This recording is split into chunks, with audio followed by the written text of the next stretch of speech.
Amis lecteurs, bonjour. Pour ce deuxième rendez-vous de Petits bouts d'histoire, je vais vous raconter l'aventure de ce bâtiment. Le reconnaissez-vous? Voilà ce qu'il est devenu. Mais commençons par le début. Au XIXe siècle, la révolution industrielle va complètement modifier le paysage belge.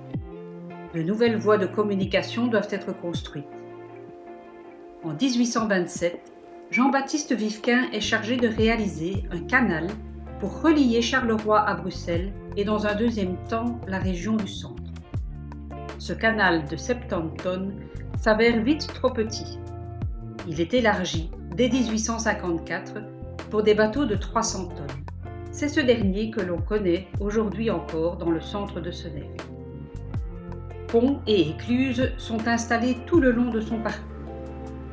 Afin d'assurer la surveillance en continu de leur ouvrage, du personnel, éclusiers ou pontiers, que l'on nomme aussi pontonniers, sont logés dans des maisons jouxtant le canal, les maisons pontières ou éclusières. Elles sont toutes construites suivant un même plan type dressé par l'ingénieur Jenard fin du XIXe siècle. Il s'agit d'un bâtiment rectangulaire hors mitoyenneté. La brique est presque exclusivement employée. La façade est ornée de reliefs aux couleurs contrastées. La corniche, ornée d'un lambrequin de bois. Sur les pignons de la maison, on trouve 4 œils de bœuf. Une annexe avec un four à pain, des toilettes et un petit atelier jouxte la résidence. Plus d'une fois, elles ont servi de guinguette, le responsable de l'ouvrage arrondissant ses fins de mois. Au XIXe siècle, en effet, pontiers et éclusiers ne sont pas tous employés par l'administration. Ils reçoivent le logement en échange de la surveillance et du fonctionnement de l'écluse ou du pont. Ils sont donc appelés à faire du commerce avec les bateliers. Mais revenons à notre maison pontière. Elle a été construite à l'emplacement d'un terrain et d'une maison appartenant à la confrérie Saint-Sébastien de Seneffe, société de tir à l'arc. Un tir au berceau, c'est-à-dire à l'horizontale, y était installé. À Seneffe, les deux principaux pontiers sont Georges Goddat de 1920 à 1939, Henri Roberti de 1948 à 1968, date de la dernière manœuvre. Les habitants du village ont renommé ce pont le pont Goddat, du nom de son premier responsable. Un pont dit tournant y était installé. Le pontier avait pour tâche de tourner la manivelle qui faisait pivoter le pont sur un axe central afin de laisser passer les péniches. Une passerelle pour les piétons, construite au-dessus du canal, était accessible par 4 passages latéraux et un pour les chevaux de halage. Les saccades en bois étaient destinées à protéger le pont de tout choc avec une embarcation mal dirigée.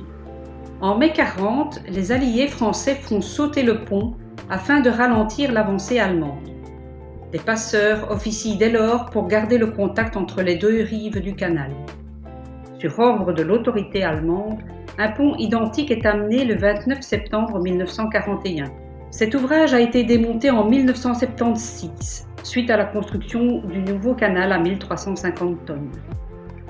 Finalement, cette ancienne maison de pontier est revalorisée par le ministère de l'Équipement et des Transports pour en faire un centre didactique des techniques de l'eau. Elle est inaugurée en 1991. Une ASBL a pour objectif de sauver, gérer et valoriser le patrimoine hydraulique de la région wallonne. En 2002, l'administration communale reprend le bâtiment et y installe différents services. La bibliothèque a été créée par monsieur le doyen Lost en 1944. D'abord installée au sein de l'école Saint-Cyr et Julite, elle déménagera plusieurs fois. Puis le roi Albert, en face de l'église à côté de la cure en 1987, en face de la maison communale en 1992 et enfin dans ce bâtiment en 2010. Tenue par des bénévoles dévoués, elle a évolué petit à petit. Engagement de bibliothécaires, élargissement des heures d'ouverture, lecture aux petits, accueil des classes. Actuellement, la bibliothèque compte plus de 2000 lecteurs, dont plus de 1300 enfants de moins de 18 ans. De nombreuses animations et événements sont organisés pour tous. Voilà, c'est ici que se termine notre aventure. J'espère que vous en savez un peu plus maintenant sur ce patrimoine. À très bientôt pour de nouvelles découvertes.